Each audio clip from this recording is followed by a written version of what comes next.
19 March দিনটো ইতিহাসৰ পাতত। 19 মাৰ্চ দিনটো গ্ৰেগৰিয়ান বৰ্ষপঞ্জী অনুসৰি বছৰৰ ৭৮তম দিন তথা অধিবৰ্ষত বছৰৰ ৭৯তম দিন।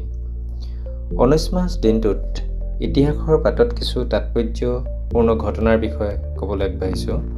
19 মাৰ্চ দিনটোতে 1813 চনত ডেভিড লিভিংষ্টন এগৰাকী স্কটিছ চিকিৎসক আছিল, তেখেতৰ জন্ম হৈছিল।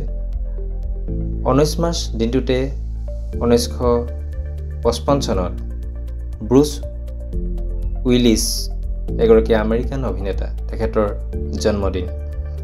তেখেতে এমি এৱাৰ্ড আৰু গোল্ডেন গ্লোব নামৰ বঁটা পাবলৈ সক্ষম হৈছিল। 19 মাৰ্চ দিনটোত 1973 চনত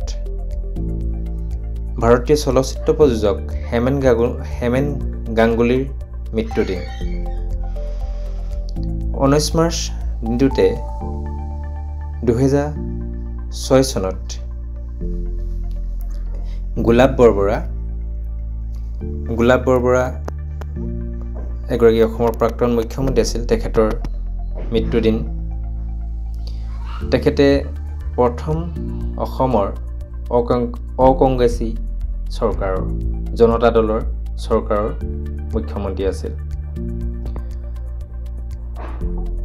19 মাৰ্চ দিনটোতে 2008 চনত প্ৰখ্যাত ইংৰাজ লেখক আৰ্থাৰ চি ক্লাৰ্কৰ মৃত্যুদিন। 19 মাৰ্চ দিনটোতে বিশিষ্ট ভাৰতীয় কবি কেদাৰনাথ সিঙৰ 2018 চনত মৃত্যু হৈছিল। এই কেদাৰনাথ সিঙে 1989 চনত সাহিত্য একাডেমী বঁটা লাভ কৰিছিল, আনহাতে 2013 চনত তেখেতে জ্ঞানপীঠ বঁটা অৰ্জন কৰিবলৈ সক্ষম হৈছিল। 19 মাৰ্চ দিনটোতে যদি আমি চাওঁ, স্পেইন নামৰ দেশখনত অভিযন্তা দিৱস হিচাপে উদযাপন কৰা হয়। 19 মাৰ্চ দিনটোৰ চমু তাৎপৰ্য সম্পৰ্কে ইমানকে কৈ ভিডিঅ'টো সামৰিছোঁ। ধন্যবাদ।